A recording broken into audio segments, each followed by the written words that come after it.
써주자면 후반 집중력 부재에 시달리는 학생들. 막판으로 가면 난 정신 놓는다. 문법을 마지막에.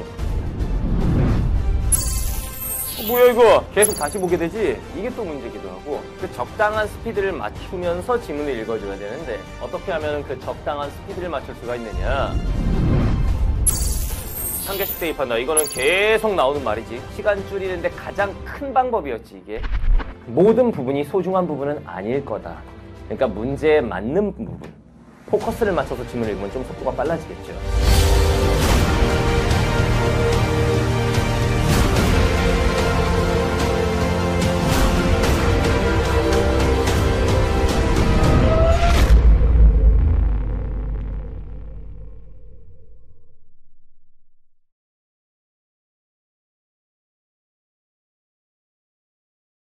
안녕하십니까, 키언 선생님입니다. 자, 타임어택 첫 시간 단축비법 총론 하도록 하겠습니다. 교재 맨 앞부분에 보면은 시간 단축비법 총론, 도대체 왜 항상 시간이 부족한 걸까?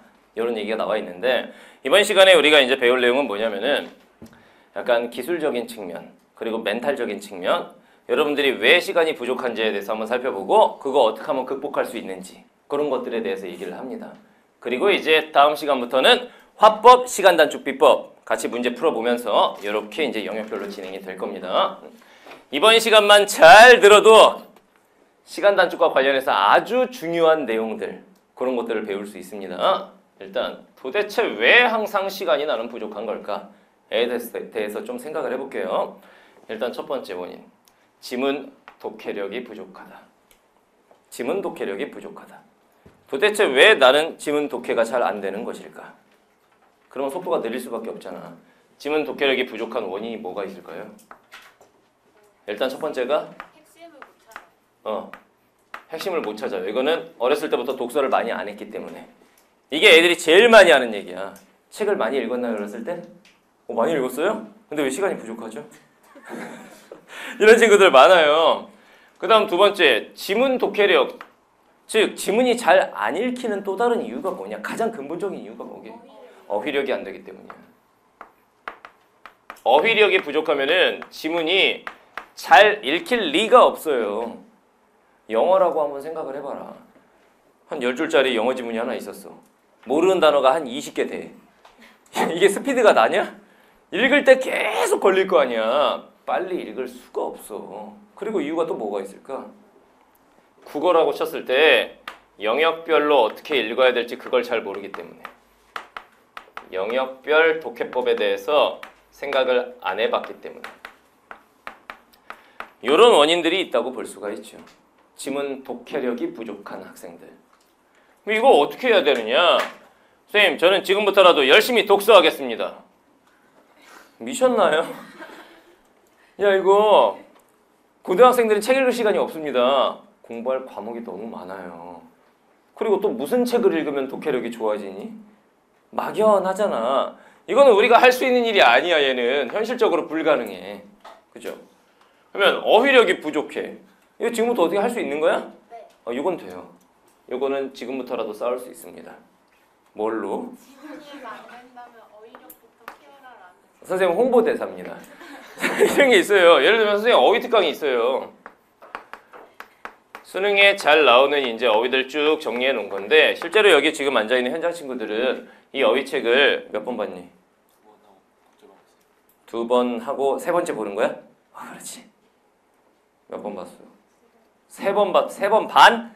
이렇게 여러 번 보고 있습니다. 이 어휘력 부족한 건 그걸로 이제 해결하면 돼. 그러니까 아무래도 지문 읽을 때 모르는 말이 좀 덜 나오면 스피드가 더 나게 돼 있는 거지. 그죠? 그 다음 세 번째, 영역별 독해법을 모르겠다. 이거 배울 수 있나? 이건 배울 수 있어요. 타임어택에서 이런 것들도 가르칩니다. 이렇게 하면은 좀 빠르게 읽을 수 있다라는 거. 그러니까 이제 현실적으로 불가능한 게 요거잖아. 요거 빼고 나머지들은 채워 넣을 수 있는 겁니다. 그러니까 나는 독해력이 부족해서 큰일이야. 너무 걱정 안 하셔도 되겠다. 이 강의 듣다 보면은 저런 식으로 지문을 읽어야 되는구나. 그래야 빠르구나. 이런 걸 알게 될 겁니다. 자, 그다음 원인 두 번째. 문제 푸는 속도가 느리다. 나는 문제 푸는 속도 자체가 너무 느리다. 지문 읽을 땐 괜찮았는데 이유가 뭘까? 왜 문제 푸는 속도가 느려지는 걸까? 일단은 첫 번째. 문제를 많이 안 풀어봤기 때문이야. 문제 풀이 양 자체가 너무 적었기 때문에. 문제를 많이 안 풀어봤기 때문에. 이것도 있고, 그 다음 두 번째. 문제 유형별 풀이 전략을 잘 모르기 때문에. 문제 유형별 풀이법을 잘 모르기 때문에.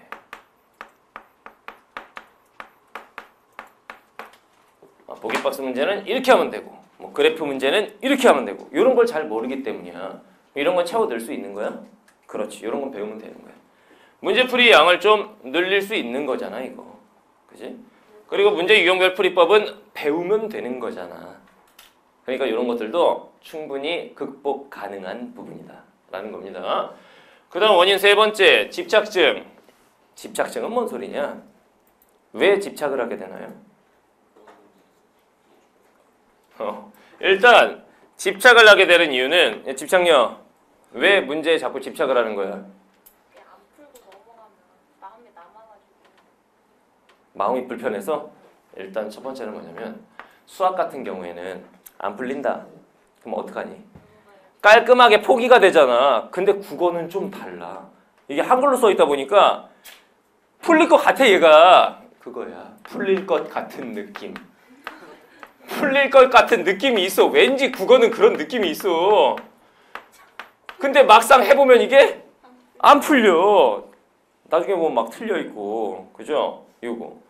그 다음 두 번째. 헷갈리는 선택지. 이거 3번 아니면 5번 같은데 그냥 넘어가기엔 너무 찝찝한 거야. 이거. 그 다음 세 번째. 강박증이 있는 친구들이 있어요. 반드시 깔끔하게 다 풀어내야 돼. 막 이런 강박증을 갖고 있는 친구들. 이런 친구들이 있는데, 여보세요. 풀릴 것 같은 느낌으로 풀어봤지만 나중에 채점해 보면 틀렸어요. 근데 걔 때문에 다른 애들도 못 봤어요. 시간이 없어서. 망하는 거잖아. 그러니까 이거 같은 경우는 멘탈적인 측면이기 때문에 이거 이제 연습을 통해서 극복할 수 있습니다. 그 다음 두 번째. 헷갈리는 선택지가 나오면 어떻게 해야 되느냐? 요건 이제 스킬적인 측면에서 요렇게 하면 좋다라는 행동 원칙을 배우게 되면 그렇게 실천만 하시면 됩니다. 그 다음 세 번째, 강박증. 어떻게 해결하면 될까요? 병원을 가시면 됩니다. 약을 먹으면 돼요. 이거 같은 경우에도 어떻게 시험장에서 행동해야 되는지에 대한 그 행동 수칙에 따라 자꾸 연습을 하면 돼. 알겠죠? 그러니까 이런 것들도 이제 다 극복 가능한 얘기예요. 그러니까 문제 풀 때 너무 집착을 해가지고 난 미쳐버릴 것 같다. 이런 친구들도 이런 거에 대해서 이제 강의하면서 다 선생님이 얘기를 할 겁니다. 알겠지? 자, 그다음 네 번째, 후반 집중력 부재. 이거에 시달리는 애들 되게 많아요. 왜 후반 집중력이 부족할까? 1교시에. 그렇지. 오래 안 앉아 있어 봐서. 학교 교육의 틀 안에서 어쩔 수 없는 일이야. 왜? 학교 수업은 50분인데 수능시험 1교시는 80분이야. 거기다가 학교에서 항상 1교시에 애들이 많이 자거든. 1교시하고 몇 교시에 많이 자니? 그 점심 먹고 나서 5교시지 그러니까. 그 시간에 항상 자는 친구들이 많아요. 그래서 1교시에 집중력이 많이 떨어져 있는 친구들이 많아. 일단 이유는 첫 번째, 이건 정신력의 부재야. 다른 이유로 설명이 안 돼, 이거는. 그 다음 두 번째, 80분 앉아서 꾸준히 문제를 풀어내는 끈기, 그런 연습이 부족하기 때문에. 이 두 가지 이유예요. 이런 건 극복 가능하겠죠. 일단 첫 번째, 정신력이 약하다. 어떡하니 그럼? 약 먹어야 되나? 어떻게 해야 돼? 자꾸 자기 자신을 채찍질을 하면서 동기부여를 해 나가야 돼.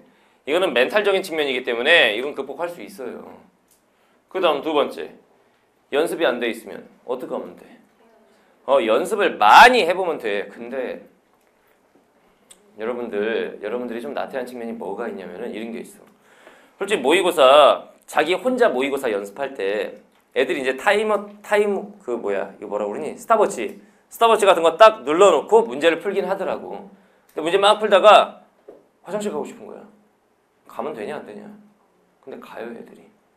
갔다 와서 또 계속 풀고. 또 어떤 애들은 막 문제 풀다 보면 국어형이 글씨가 많다 보니까 좀 졸릴 수가 있잖아. 자더라고. 막 풀다가 너무 졸린 거야. 어떻게 해야 돼? 끝까지 참고 어떻게든 해야 되는데 갑자기 스탑워치를 눌러. 멈추는 기능을 누르는 거야. 그러더니 자. 한 20분 자고 일어나서 다시 그걸 눌러. 또 시작하는 거야. 야, 이게 되냐? 이러면 안 되지. 그러니까 평상시에 연습 많이 하시면 이것도 극복 가능합니다. 알겠죠? 자, 다음 원인 5번째. 시간관리 전략의 부재다. 시간관리 전략이 부재하다는 게 뭔 소리냐면은 일단 첫 번째 이런 얘기지. 문제풀이 순서.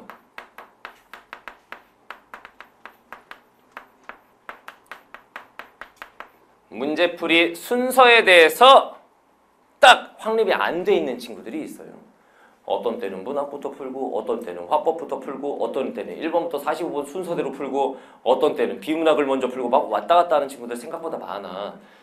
대다수의 친구들은 1번부터 45번을 그냥 쑥 순서대로 풀고 그런 시간관리 전략이 부족한 학생들이 많은데 일단 문제풀이 순서고 그 다음 두 번째는 중간중간 그 시간 안배. 그래도 최소한 시험 시작한 지 한 20분쯤 지났으면 어느 정도, 한 40분쯤 지났으면 어느 정도. 이게 완전 고정된 건 아니더라도 그 흐름이 있을 거 아니야. 그런 거에 대해서 이제 좀 이제 연습이 안 되는 친구들 많이 있습니다. 뭐 어떻게 하면 되느냐? 문제풀이 순서 선생님이 알려줄 거예요. 이런 것이 효율적이다, 이런 것이 효율적이다. 그 다음에 이제 시간 안배하는 방법도 알려줄 거야. 이런 것들 배우면 됩니다. 알겠죠? 그러니까 여러분들이 시간 안에 못 푸는 이유가 대다수가 이런 것들인데 이런 것들 분명히 극복 가능한 얘기들이라는 거지. 알겠나요? 그러면 어떻게 하면 시간을 단축할 수 있느냐? 이거에 대해서 좀 얘기를 해봅시다. 여기서부터 이제 진짜 시간 단축과 관련된 방법들입니다. 일단 첫 번째, 포기하는 것도 실력이다. 아, 선생님 포기하란 얘기입니까? 그렇다. 포기하는 것도 실력이다. 무슨 말인지 알겠지? 선생님 명언이에요. 포기하는 것도 실력이다. 웃겨? 진짜야. 이거 시험장에서는 포기하는 것도 실력에 해당합니다. 이 말 잘 들어봐요. 일단 첫 번째, 도저히 이해가 안 되는 지문이 있다. 그러면 어떻게 해요? 선생님이 평소에도 많이 했던 말이야. 살릴 수 있는 문제만 살리면 된다. 도저히 이해가 안 된다. 그 지문 다 맞추려고 욕심을 부리는 순간 역효과가 난다는 얘기지. 살릴 수 있는 문제만 살리면 돼. 예를 들면 비문학 경제 지문이었어. 5문제가 있었어. 읽는데 도저히 안 되겠어. 미쳐버릴 것 같아. 그럴 경우에 애들이 어떻게 되냐면은 보통 어휘 문제 빼고 4문제 중에서 막 다 틀려버리거나 하나 맞추거나 이럽니다. 살릴 수 있는 문제만 살리는 거야. 살릴 수 있는 문제가 뭐 있을까요?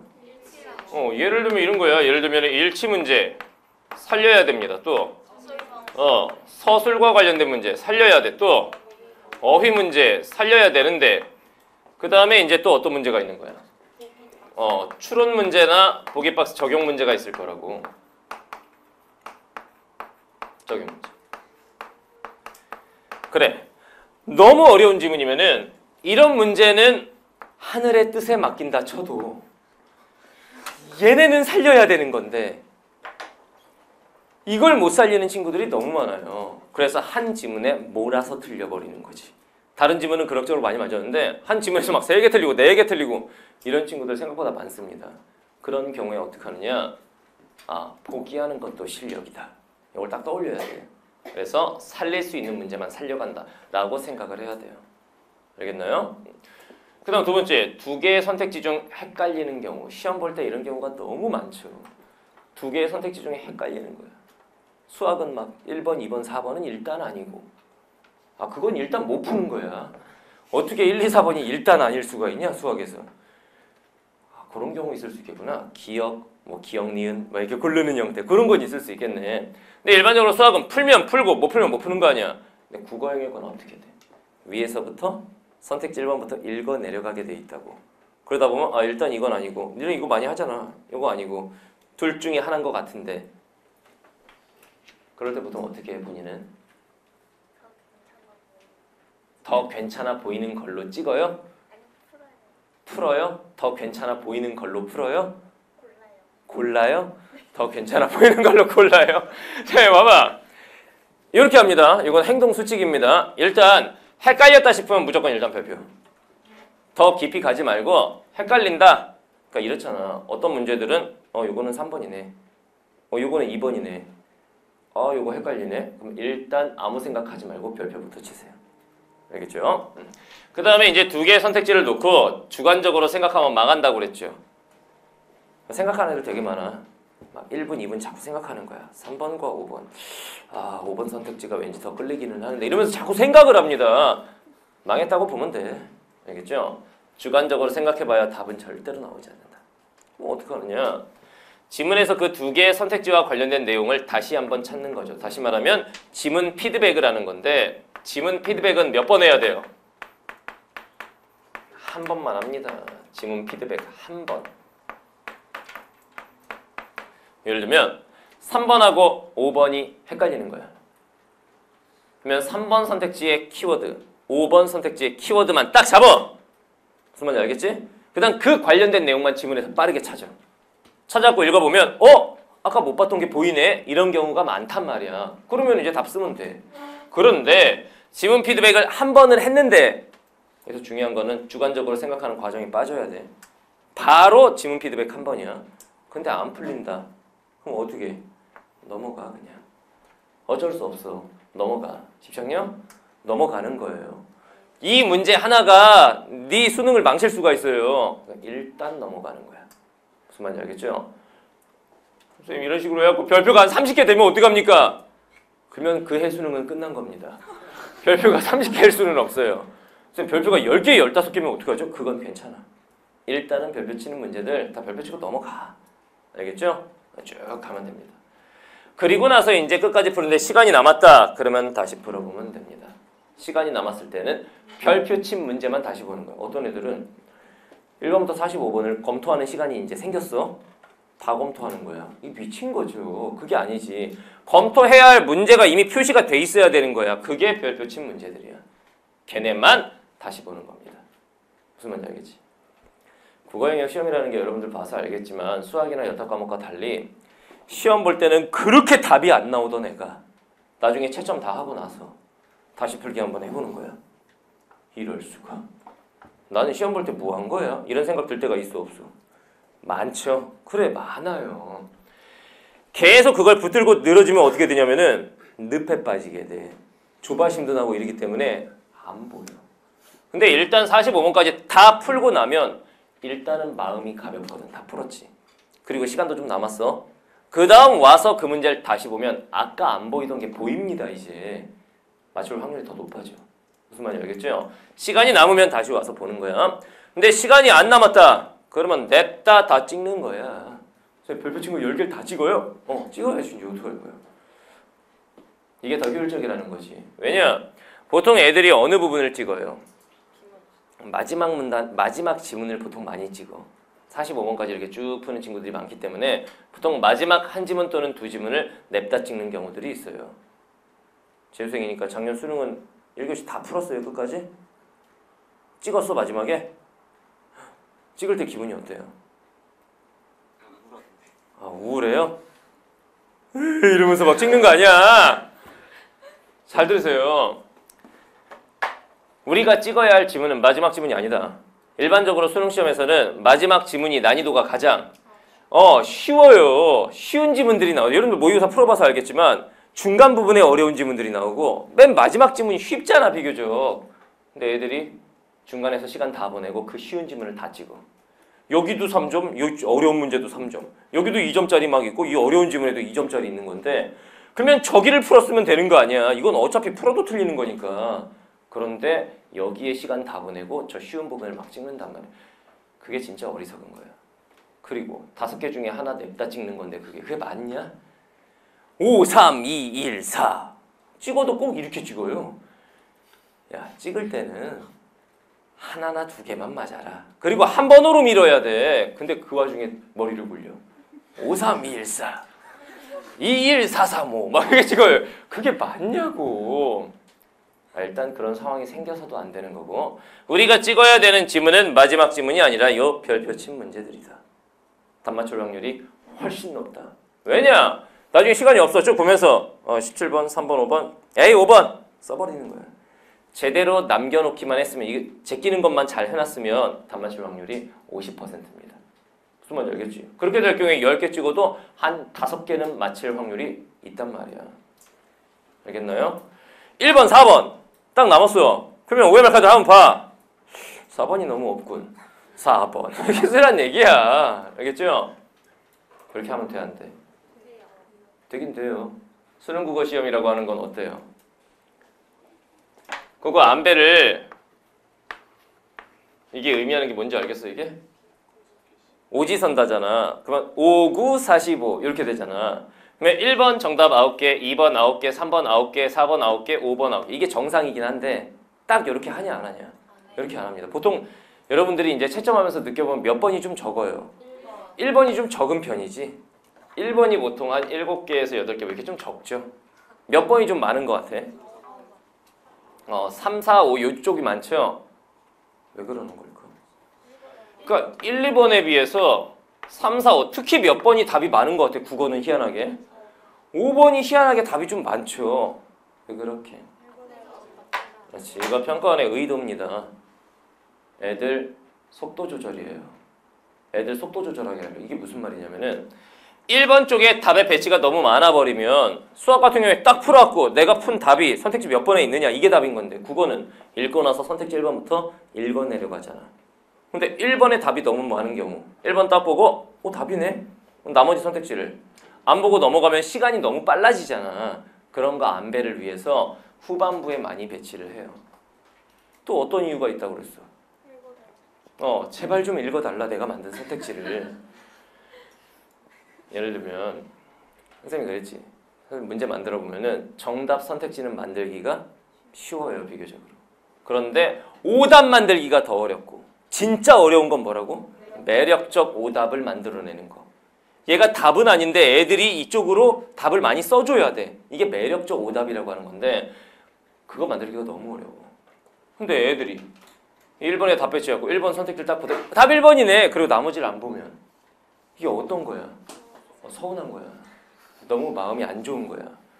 5번까지 읽어줘야 되는 거야. 그래서 5번에도 답을 많이 배치하고 이런 건데 그래서 이제 애들이 이제 OMR 카드 마지막에 보고 3번이 너무 적은데? 3번 써야지. 이런 친구들이 있습니다. 그럴 수도 있어요. 전제 조건이 뭐라? 나머지 내가 푼 문제가 다 맞았다는 전제하에 뭐 그런 게 가능할 수는 있겠다. 알겠죠? 어쨌든 시간이 남으면 다시 풀고 시간 부족하다 과감하게 찍는다. 명심할 건 우리가 찍어야 할 대상은 마지막 지문이 아니었다. 내가 별표 친 이 문제들 찍는 거다. 꼭 이렇게 해야 돼. 알겠나요? 자, 그 다음 보겠습니다. 두 번째 팁. 문제 푸는 순서가 속도를 결정한다. 문제 푸는 순서. 이게 애들마다 조금씩 다르더라고. 눈썹 뭐부터 풀어요? 화법, 그 다음 작문, 그 다음 문법, 문학, 비문학 이렇게 순서를 딱 정해놨어? 문학은 어떤 순서로 풀어? 이렇게 주어진 순서대로? 그러면 극문학을 먼저 풀어요? 극문학은 안 나올 수도 있는데 수필이나 극을 먼저 풀고 그 다음 시 풀고 소설 풀고 비문학은 어떤 순서로 풀어요? 안 꺼림직한 거. 그렇지. 이런 순서가 나름대로 있어야 된다는 얘기야. 뭐부터 푸니? 화법, 작문, 문학, 문법, 독서. 문법을 중간 사이에 껴놓는구나. 그러니까 왜? 문법이 너한테는 좀 어려워서 이런 순서가 있어야 된다는 얘기야. 알겠죠? 잘하는 친구들도 이게 딱딱 서 있어. 호비 뭐부터 풀어? 화장, 문까지 일단 15번까지 쭉. 그 다음에 문학 쭉. 그 다음에 비문학 쭉. 비문학은 쉬운 거부터 문학은 그냥 순서대로 이럴 수 있단 말이야. 자, 잘 들으세요. 대전제는 요겁니다. 가장 자신 있는 영역을 맨 먼저 풀어야 한다. 왜 그럴까? 자신감. 시험이라고 하는 건 첫인상이 굉장히 중요합니다. 사람하고 똑같아. 사람 딱 봤을 때 첫인상이 좋으면 어때요? 그 이후에도 얘가 약간 밉살 맞은 행동을 해도 좀 이해가 되잖아. 근데 딱 첫인상을 딱 봤는데 죽여버리고 싶어. 그럼 그 이후에 얘가 좀 나한테 잘해주려고 해도 뭐야 이 새끼 이렇게 된단 말이야. 문제도 똑같아. 딱 첫 지문을 봤을 때 이거 풀만하다. 그러면 이제 자신감이 생기고 그러면 그 뒤에 좀 어려운 지문이 나와도 상대적으로 이게 치고 달리기가 된단 말이야. 근데 첫 지문을 딱 봤는데 너무 어려워. 그러면 그 다음 지문이 약간 쉬워도 어렵게 보입니다. 이런 이유야. 그래서 자신 있는 영역을 맨 먼저 풀어야 됩니다. 그러면 거꾸로 가장 자신 없는 영역은 맨 마지막에 풀게 되겠죠. 자신 없는 영역은 맨 마지막에. 제일 자신 있는 영역이 어디냐? 화작. 그럼 화작 제일 먼저 풀고 제일 자신 없는 영역이 어디냐? 비문학 안에서도 뭐? 영역. 비문학 경제 나오면 그러면 그거 제일 마지막에 풀고 이런 식으로. 무슨 말인지 알겠지? 그런데 여기서 이제 중요한 건 문학은 같은 영역끼리 묶어서 푸는 게 좋습니다. 예를 들면 현대시 지문을 풀었어. 물론 현대시와 수필의 복합으로 나올 수도 있습니다. 어쨌든 현대시가 들어있는 지문을 풀었어. 그 다음에 뭐 푸는 게 좋아? 고전시가. 선생님 현대시 다음에 고전시가가 아니던데요? 찾으면 되잖아. 그거 찾는데 1초면 돼. 현대시 딱 풀고 나서 고전시가 찾을까? 딱 넘기면 바로 나와요. 왜 이렇게 풀어야 돼? 흐름. 문제 유형이 같다. 문제 유형이. 다시 말하면 여러분들 시 읽을 때랑 소설 읽을 때는 같아요? 달라요? 다르지. 근데 현대시든 고전시가든 읽어야 할 요소라든가 문제 유형이 어때? 똑같단 말이야. 그러면 현대시를 읽었으면 풀었으면 그 다음에 이어서 고전시가를 푸는 게 좋아요. 출제 요소가 거의 똑같단 말이야. 이게 현대냐 고전이냐의 차이만 있는 거야. 그 다음 현대 소설을 읽었어. 보통 애들이 고전보다 현대를 먼저 읽어요. 고전이 모르는 말들 많아서. 현대 소설을 읽었어. 그 다음에 뭐 읽어야 돼? 고전 소설. 왜냐면 문제 유형이 똑같기 때문에. 지문에서 찾아내야 하는 흐름도 똑같기 때문에. 무슨 말인지 알겠죠? 세 영역끼리 모아서 푸는 게 좋습니다. 문학은. 오케이? 결론은 이렇게 돼. 문학을 먼저 푸는 애들 요즘에 많아요. 왜? EBS 연계가 많이 되기 때문에 눈에 보이는 지문들이 있는 거야. 그리고 상대적으로 요즘에 문학이 어려워, 비문학이 어려워. 비문학이 어렵다 보니까 문학 쪽을 많이 먼저 풉니다. 문학을 다 풀고 나서 그 다음 화법, 작문, 문법 풀고 비문학 이렇게 가는 친구들이 있고 선생님이 추천하는 건 요거. 왜냐면 문학에는 생소한 지문들이 있습니다. 그러면 어렵게 느껴질 수가 있어요. 그러니까 이 방법으로 화법 풀고 작문 풀고. 왜냐면 화법과 작문은 어렵게 낸다고 해도 그렇게 어려운 영역은 아니거든 얘네가. 그래서 화법 풀고 작문 풀고 그 다음에 문학, 문법, 독서. 네가 한 방법이네. 이것도 괜찮고 또는 화법, 작문 그 다음에 문법, 문학, 독서 이런 식으로 가는 게 좋겠습니다. 일단은 1번부터 10번까지 화작을 풀되 근데 잘 들으세요. 1, 2, 3번은 화법 단독 4, 5, 6, 7은 화법 플러스 작문 융합 그 다음 8, 9, 10은 작문 단독 이런 식으로 많이 가는데 화법에서 시간 줄이면 되냐 안 되냐? 돼요? 일단 1번, 2번, 3번을 풀 때는 약간 여유 있게 가는 게 좋습니다. 그러면 시험장에서는 몸과 마음이 긴장 때문에 굳어있는 상태이기 때문에 시작 했는데 글이 막 팍팍팍 들어오지 않아. 긴장감 때문에 1, 2, 3번은 좀 여유 있게 그 다음 4번, 5번, 6번, 7번 화작 융합 여기부터 이제 부스터 달고 달리는 거야. 여기서 스피드를 내야 되는 거야. 쫙 스피드를 올려요. 알겠죠? 자, 그 다음에 이제 문법을 푸는 경우에 문법도 시간을 좀 단축해야 하는 영역에 해당합니다. 알겠지? 그 다음에 문학 시간 단축해야 돼 안 해야 돼? 해야 됩니다. EBS 연계 지문을 중심으로 시간 단축을 해야 돼. 그 다음 독서를 좀 여유 있게 푸셔야 돼요. 전반적인 시간 하면 어떻게 되냐면 화법 첫 지문은 여유 있게 풀고 화작 융합은 좀 더 빠르게 그 다음 작문도 좀 빠르게 문법도 좀 빠르게 문학도 좀 빠르게 그리고 이제 독서를 좀 여유 있게 전반적인 시간 안배는 이렇게 됩니다. 무슨 말인지 알겠죠? 이렇게 가는데 화법 작문 문학 문법 독서 이게 이해 방법 또는 화법 작문 문법, 문학, 독서. 이게 일반적인 또 방법. 이렇게 간다 이거지. 문학은 영역별로, 독서는 어떻게? 쉬운 거에서 어려운 걸로. 아니 선생님 풀어보지 않았는데 쉬운지 어려운지 어떻게 압니까? 솔직히 너는 그냥 시험지만 봐도 알아. 비문학 지문이 한 3지문이 나올 겁니다. 독서 지문이 4문제짜리 하나, 5문제짜리 하나, 6문제짜리 하나. 지문을 딱 보면 솔직히 알지? 형태만 딱 봐도 안 되겠는데 이건? 이 느낌이 있단 말이야. 그랬을 때 제일 만만해 보이는 거 걔 먼저 풀고 그 다음에 좀 어려워 보이긴 한데 그래도 풀만하다 요거 그 다음에 제일 어려워 보이는 거 이런 식으로. 무슨 말인지 알겠죠? 이렇게 식으로 순서를 잡아가면 되겠습니다. 자, 다음 세 번째 EBS 연계지문 완벽하게 공부해야 됩니다. 뭐 중심으로? 문학 중심으로. EBS 연계지문의 효용성은 정답률로 직결되는 걸까? 내가 공부한 그 지문이 나왔어. 무조건 다 맞니?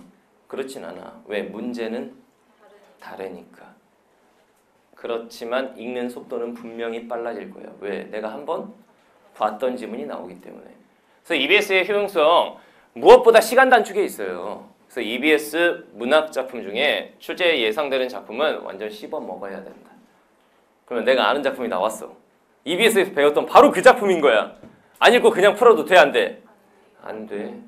읽긴 읽어야 돼. 문제가 다 다르기 때문에 EBS 문제랑. 대신 좀 빠르게 읽으면 돼. 무슨 말인지 알겠죠? 그래서 연계 작품을 완벽하게 공부하고. 선생님, 비문학 지문도 연계됩니까? 돼, 안 돼? 되긴 되는데 그래서 잘 느끼지를 못하죠. 그래서 이 독서 지문들도 한 번 풀어보는 정도. 요건 EBS. 한 번쯤 봐두는 정도. 문학만 하고 비문학을 아예 안 푸는 애들이 있습니다. EBS 솔직히 말해봐. 문학은 다 했지? 비문학 했어 안 했어? 안 하더라고. 했어 안 했어? 안 했어? 했어요? 여기 한 애가 있고 안 한 애가 있잖아. 했어? 그렇지. 한 번쯤은 보셔야 되는 겁니다. 비문학도. 알겠죠? 그러니까 시험장에서 아니 이것은 이 경제지문은 비문학 수능 특강 몇 페이지에 있던 그 지문 아니야. 절대로 생각 안 나. 근데 어디서 들어본 것 같다? 이 느낌. 그 느낌이 스피드에 영향을 줘. 알겠죠? 그 다음에 화법, 작문, 문법 없다고 생각하면 됩니다. EBS 화작문은 그냥 출간이 안 됐다고 생각하면 돼요. 알겠죠? 얘네는 연계가 된다고 해도 그다지 효용성이 없습니다. 그래서 문학 빠삭하게, 비문학은 한 번쯤 봐두는 정도. 시간 단축에 분명히 도움이 된다. 알겠죠? 그 다음 네 번째, 완벽을 추구하면 완벽하게 망한다. 명언이야. 완벽을 추구하면 완벽하게 망한다. 잘 들어. 1교시 목표가 몇 점이냐? 100점이지? 시험장에 갔어. 100점을 맞으려면 어떻게 돼야 된다는 얘기야? 45문제를 다 맞아야 된다는 얘기잖아. 그럴 수 있어. 다 맞을 수 있어. 매년 선생님 제자들 중에 100점짜리 많이 나와. 근데 걔네들이 특징이 뭐냐면 반드시 100점 맞겠어. 이런 애들은 100점이 안 나와. 왜냐면은 문제 풀다가 반드시 100점을 맞아야 될 경우에는 막히는 문제가 나오면 어떻게 해야 되냐 이거. 어떻게든 맞아야 되잖아. 얘는 100점 맞아야 되니까 그걸 못 넘기는 거야. 그러다가 그 시험 자체를 그르치는 친구들 되게 많습니다. 마음의 여유를 갖고 시험을 보잖아. 그래 모르는 문제가 몇 개 정도 있을 수 있어. 이거 되게 중요한 마인드야. 여러분들 수능 1교시에 시험지를 딱 받아들었을 때 너같이 다 맞아버릴 거야. 이게 역효과가 나고 오히려 이걸 인정을 해야 돼. 이 시험지 안에는 내가 못 푸는 문제가 있다. 분명히 내가 못 푸는 문제가 있을 것이다. 이렇게 생각해야 돼. 쭉 풀다가 잘 풀리다가 어떤 한 문제에서 딱 막힌 거야. 그러면 여유 있게 그래 못 푸는 거 있을 줄 알았어. 이렇게 웃어넘길 수가 있어야 돼요. 큰일 났다 큰일 났다. 이거 틀리면 나 100점 안 나오는. 이게 시험 망치는 지름길이야. 무슨 말인지 알겠죠? 완벽을 추구하면 완벽하게 망한다. 어떻게 해야 되냐면 일단 잘 봐. 확실한 선택지가 보였다. 예를 들면 선택지 딱 보다가 1번, 2번 2번 이거 답이네. 3, 4, 5번을 봐 안 봐? 안 보는 거야. 확실한 선택지가 보이면 나머지 선택지는 보지 않는다. 이게 되게 중요한 얘기인데 이거를 평상시 모의고사 볼 때 그렇게 하던 친구들도 수능날 욕을 못해. 왜 못할까? 불안하니까 봐봐. 그러니까 이런 식이야. 선택지가 5개가 있잖아. 선택지가 이렇게 5개 있으면은 일치 문제라 치자. 윗글의 내용과 일치하지 않는 것은 1번 보니까 나온 내용이야. 2번 지문의 내용과 완전히 달라. 답이잖아. 근데 3, 4, 5번을 꾸역꾸역 찾는 또라이들이 있습니다. 야, 이 시간에 차라리 내가 잘 이해가 안 됐던 어려운 문제를 푸는 게 좋을 거 아니야. 그래놓고 3, 4, 5번을 지문에서 다 찾아. 그 다음에 이제 안심을 해. 역시 2번 내가 쓴 게 맞구나. 야, 이제 마지막쯤에 찍어야 돼. 이건 안 된다는 얘기야. 무슨 말인지 알겠지? 확실할 경우야. 확실한 선택지가 보이면 나머지 선택지는 보지 않는다. 이거 시간 단축의 지름길이야. 근데 두 번째, 답 같기는 해. 찝찝해. 그럼 어떻게 해야 돼? 선택지 당연히 끝까지 봅니다. 선생님도 이런 경우가 있어. 선생님 같은 경우 어떤 경우가 있냐면은 선생님 수업 준비할 때 선택지 5개를 다 볼 것 같니? 다 봐요. 나는 이제 수업 준비를 하는 입장에선 당연히 다 봐야 되는 거야. 정답 선택지에 대한 설명도 해줘야 되고 그렇지 않은 오답에 대해서도 설명을 해야 되기 때문에. 그런데 가끔 찝찝한 문제들이 있어요. 어떤 경우냐면 1번 이건 아니야. 2번 말도 안 돼. 3번 답 같은데 확신이 서지 않아. 이럴 때 선생님은 어떻게 하냐면은 이렇게 표시합니다. 옆에다가. 그 다음에 4, 5번을 봐 안 봐? 보는 거야. 4번 뭔 개소리야. 5번 안 되네. 그러면 그래 내가 생각했던 게 맞네. 이렇게 돌아오게 되는 거지. 알겠죠? 이렇게 가져야 되고 그 다음 세 번째 답이 3번 같기는 한데 5번이 날 유혹해. 이게 뭔 소리인지 알겠지? 처음 생각했을 때는 분명히 처음 문제 풀 때 3번 근데 나머지 선택지 보다 보니까 이게 왜 이러지? 얘가 날 땡겨. 난 3번을 쓰려고 그랬어 분명히. 근데 5번 선택지가 나를 살짝 땡겨. 잘 들으세요. 이거 나중에 이 문제 다시 보면 애들이 보통 어떻게 가냐면 처음 썼던 답을 지워버리고 5번으로 갑니다. 나중 생각에 끌려가지고 5번으로 가. 왠지 내가 처음 썼던 게 틀린 것 같아. 얘가 자꾸 날 땡기는 거야. 일로 가버리는 거야. 그래놓고 채점 딱 하면 어떻게 돼? 답은 3번. 애들 막 수능 채점하고 나서 울고 불고 난리거든. 내가 고치지만 않았어도 2개 더 맞았는데 막 이런다고. 고치지 않았으면 되잖아. 잘 들어. 답이 3번 같긴 해. 5번이 날 땡겨. 몇 번 쓴다? 왜 그래야 되게? 여러분들이 뭘 잘 모르는 게 뭐가 있냐면은 어떤 문제든 그 문제를 처음 풀 때 집중력이 훨씬 더 좋게 돼 있어. 나중에 다시 볼 때보다. 처음 풀 때 집중력이 더 좋게 돼 있다고. 꼭 고쳐놓으면 원래 게 답이잖아. 아주 고질병이야 이게. 그러면 안 고치면 된다는 얘기야. 왜? 처음 풀 때의 집중력이 더 좋기 때문에. 이거 고쳐야 됩니다 여러분들. 무슨 말인지 알겠죠? 저기 쓰는 거야. 물론 완전 문제 자체를 내가 잘못 본 거야. 그럼 고쳐야 돼, 안 고쳐야 돼? 고쳐야 돼. 근데 이거 쓰고 싶은데 얘가 날 유혹해. 그러면 원래 거 쓰는 거야. 이러면 나중에 심리적으로라도 그래 내가 원래 생각했던 거니까 틀렸을 때 이렇게 되지만 이렇게 고쳐놓고 틀리면은 안 고쳤어야 되는 후회가 너무 많이 남게 된다고. 심리적 타격도 덜 받아 이게. 무슨 말인지 알겠죠? 이런 식으로 하시면 되겠습니다. 완벽을 추구하면 완벽하게 망한다. 그래서 이 방법으로 시험 볼 때 적용을 합니다. 그 다음 5번째, 출제 요소를 생각하며 지문을 읽어야 합니다. 출제 요소. 이게 무슨 말이냐면 선생님 수업 시간에 잘하는 말이 이거지. 글씨를 읽는 것과 내용을 읽는 것은 천지 차이가 난다. 여러분과 나의 결정적인 차이점입니다. 같은 지문을 읽었어. 그 지문에 대해서 기억에 남아있는 거 얘기해보라고 그러면은 선생님은 이런저런 얘기를 막 해요. 여러분들은 단어로 더듬더듬해요. 그리고 내가 얘기한 내용들을 보면은 사실 문제에 다 출제되는 선택지와 관련된 부분이고 여러분들은 다 읽고 나서 문제를 보면 모든 것이 새롭다. 이제 다시 시작하는 거야. 그래갖고 한 문제 볼 때마다 또 찾아다니고 이러면 안 된다는 얘기입니다. 알겠죠? 출제 요소를 생각하라는 얘기는 내용을 읽으라는 얘기입니다. 단순히 글씨 다 읽었다고 해서 그 지문을 읽은 것이 아니다. 내용을 읽어야 한다. 예를 들면 시 지문을 읽어야 돼. 뭘 읽어내야 되니? 그렇지. 여기 화자가 얘구나. 화자가 처한 상황이 이거구나. 여기 대구법 나오네. 이런 출제 요소들을 생각하면서 읽어야 돼. 그리고 문제를 딱 보면 대구적 표현을 활용하여 리듬감을 그렇지. 이거 아까 나왔었지. 이걸 생각하면서 읽었던 애들은 그 선택지를 딱 보면 오케이. 이게 되는데 그런 생각 안 하고 글씨만 읽은 친구들은 대구법을 활용해 리듬감을 부여하고 있다. 기억이 나냐 안 나냐? 그럼 어떻게 돼? 다시 찾아야지. 그러면 시간이 오래 걸리게 돼 있어. 사실 시간 부족의 근본적인 원인 중에 하나 이겁니다. 글씨만 읽기 때문에. 그래서 우리가 앞으로 이제 화법에서는 이런 내용을 읽어내야 돼.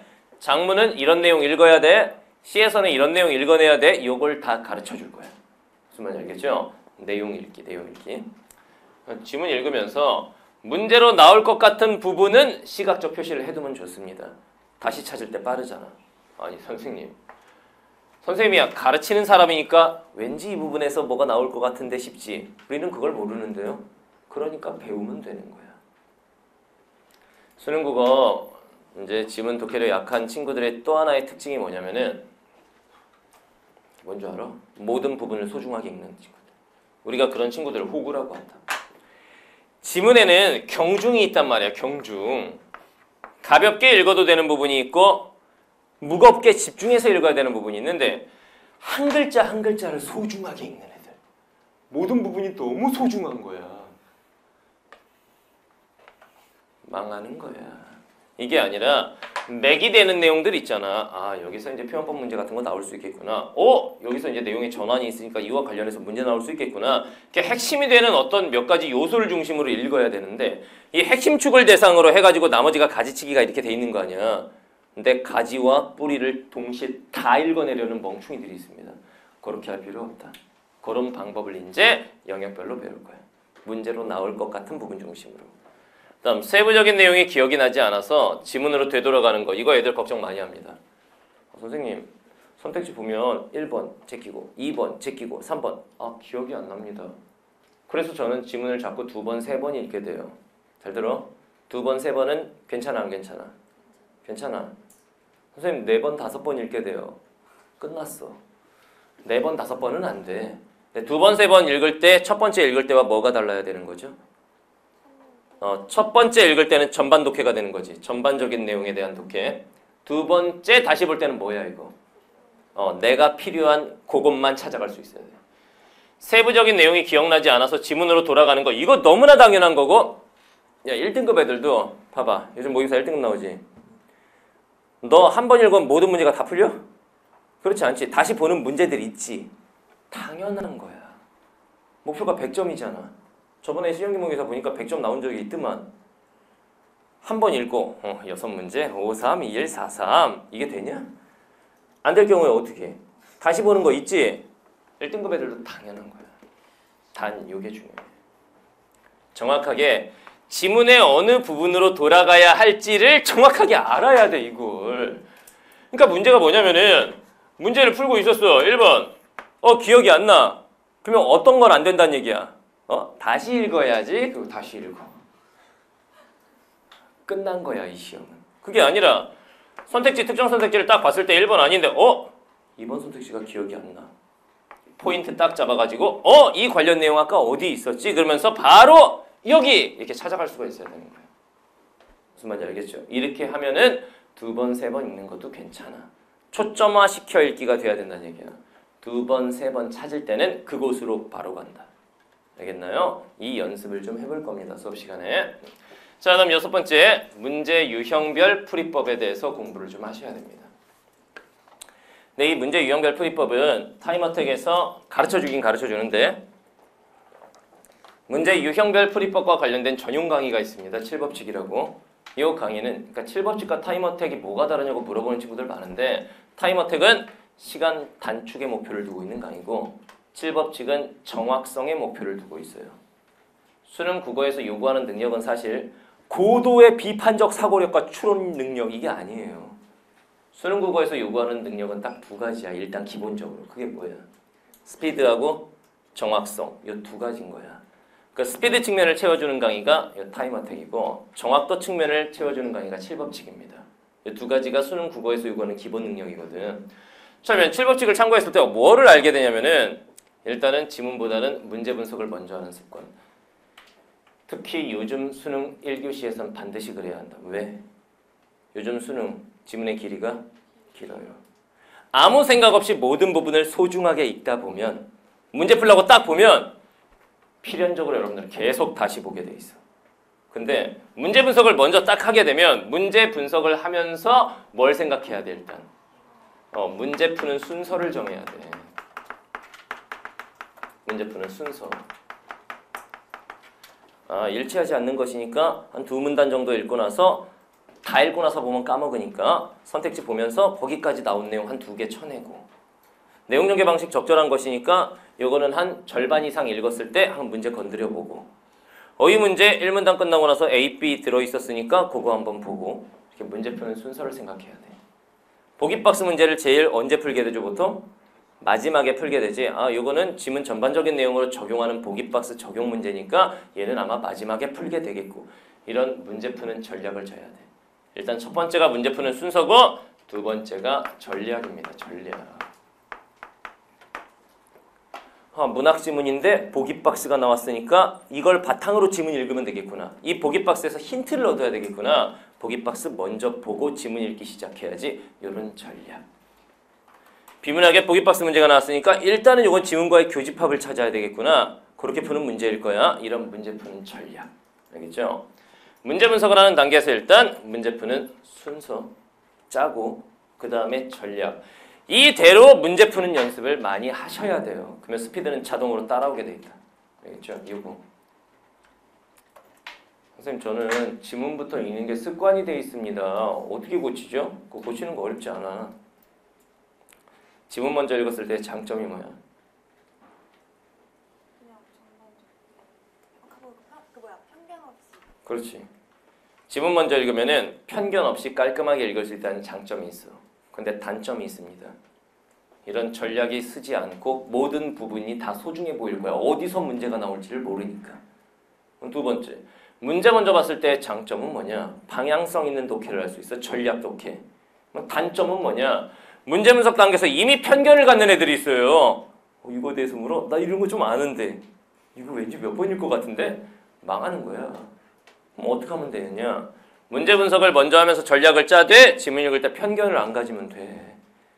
해결책은 아주 간단한 거야. 연습으로 되는 겁니다. 알겠죠? 그 다음 두 번째, 문제를 보는 순간 문제풀이 전략 딱 떠올라야 돼. 일치 문제. 지문이 길어. 한 2문단씩 끊어가지고 바로바로 선택지 확인하고 답이 나와버리면 나머지 선택지는 안 보겠어. 시간 줄여야 되니까 뭐 이런 식으로. 그다음 문제가 원하는 내용만 지문에서 찾는다. 그냥 나는 찾기 싸움한다. 이게 수능 당일날은 점수가 제일 많이 나와요. 물론 창의적 사고 능력, 비판적 사고 능력 이런 건 다 중요한 겁니다. 근데 시험장에서는 복잡하게 생각하는 것보다 간단하게 굳은 심지 하나를 가지고 그냥 이걸로 밀어붙이는 게 좋은 거거든. 시험장에서. 어차피 수능 국어 모든 문제의 답은 지문 속에 있다. 지문에서 나는 답을 찾는다. 이 마인드로 시험 보는 게 좋다. 스피드도 더 빠르고. 시험장에서 어떤 측면에서 여러분들이 시간 많이 잡아먹냐면 생각하는 시간. 그걸 좀 없애야 된다는 얘기야. 네 머릿속엔 답이 없어.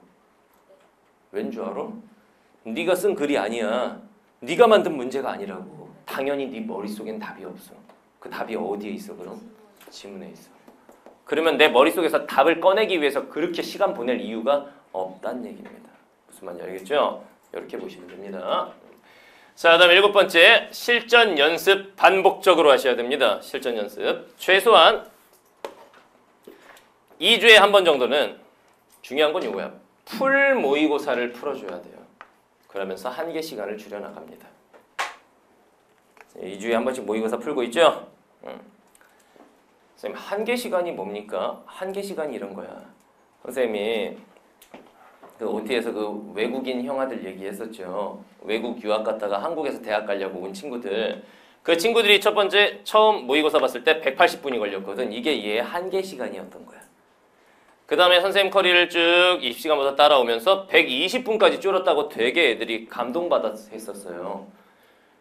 40분 오바야. 120분 안에 국어 영역 풀면 돼요?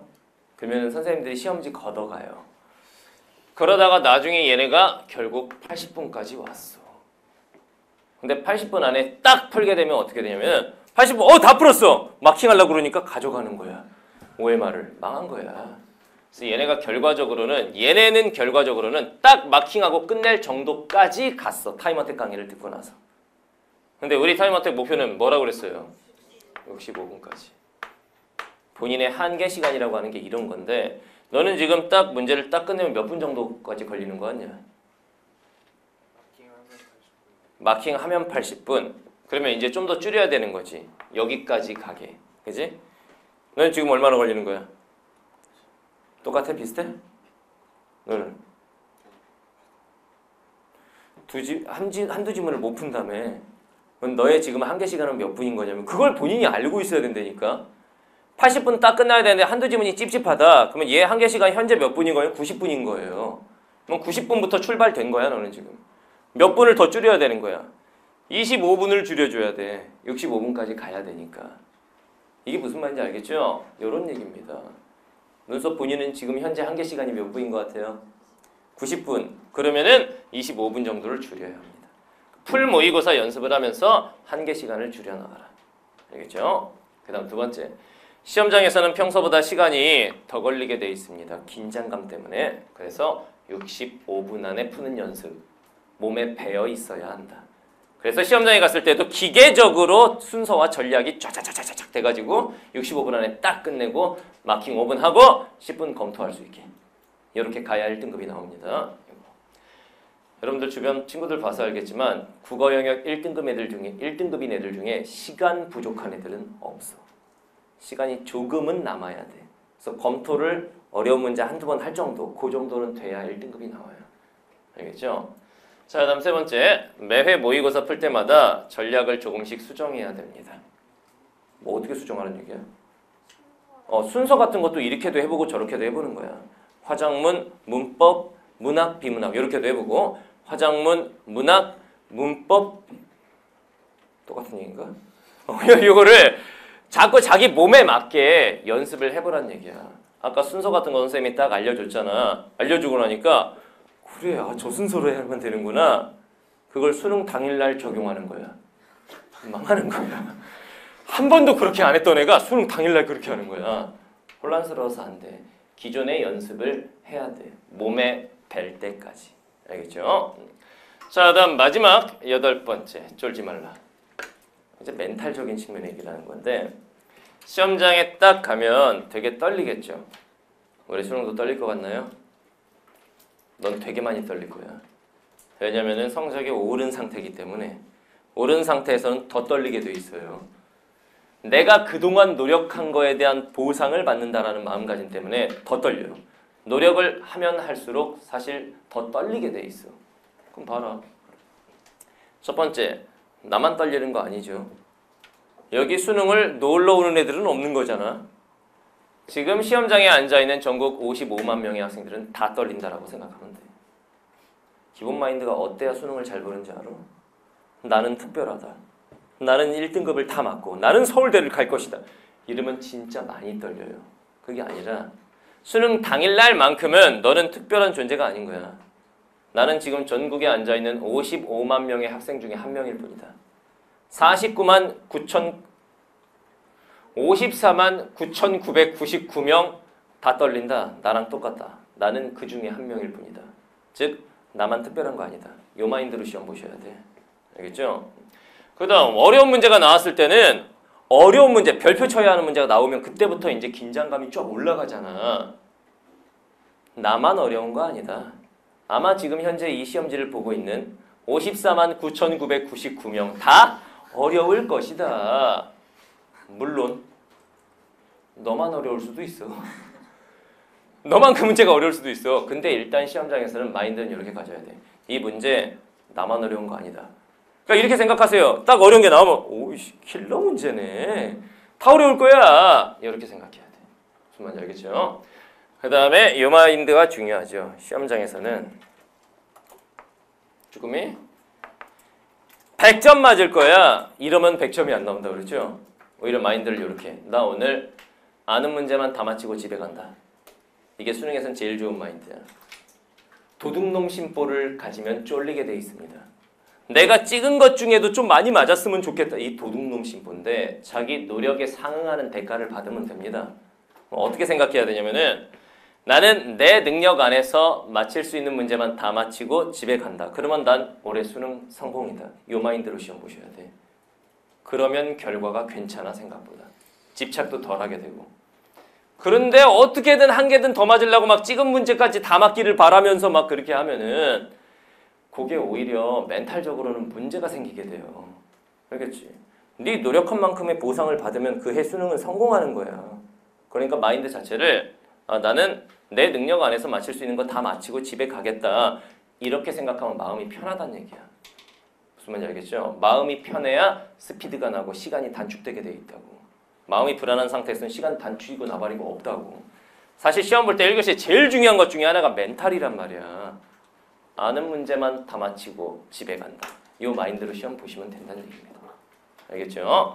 자, 그래서 시간 단축비법 총론 8가지에 대해서 선생님이 얘기를 했는데 이 8가지를 여러분들 반드시 다시 한번 읽어보셔야 됩니다.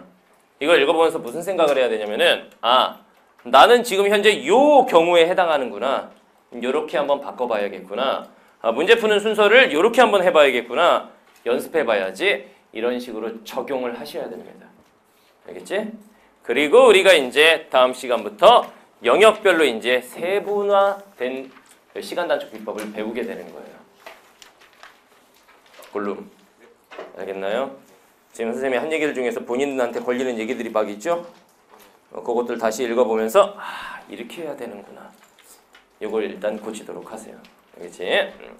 자, 이번 시간엔 여기까지 하고 다음 시간에 이제 화법부터 시간 단축 비법 직접 지문 읽고 문제 풀어보면서 같이 진행하도록 하겠습니다. 다음 시간에 봅시다.